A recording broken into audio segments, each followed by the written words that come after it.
মধ্যপ্রাচ্যের দুটি দেশ লেবানন ও ফিলিস্তিন দাপিয়ে বেড়াচ্ছে ইসরায়েল। গাজার যুদ্ধ শেষ করতে না করতেই দেশটিতে নতুনভাবে লেবাননের যুদ্ধ শুরু করেছে।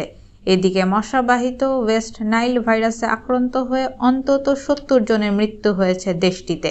শুক্রবার এক প্রতিবেদনে দেশটির সংবাদ মাধ্যম দ্য টাইমস অফ ইসরায়েলে এ তথ্য জানানো হয়। প্রতিবেদনে বলা হয়, গত জুন মাসে প্রাদুর্ভাব শুরু হওয়ার পর দেশটিতে এ পর্যন্ত ৯১৩ জন ভাইরাসে আক্রান্ত হয়েছে। বিশেষ করে সংক্রমিত মশার মাধ্যমে মানুষের শরীরে প্রবেশ করে ওয়েস্ট নাইল ভাইরাস। তবে আক্রান্ত ব্যক্তি থেকে অন্য ব্যক্তিতে এ ভাইরাস ছড়ায় না। এমনকি ভাইরাসে আক্রান্ত প্রায় ৮০% লোকের কোনো লক্ষণও প্রকাশ পাওয়া হয় না। যদিও সংক্রমিতদের মধ্যে প্রায় ২০% জ্বর, মাথা ব্যথা এবং শরীরের ব্যথা সহ বিভিন্ন উপসর্গ অনুভব করতে পারে।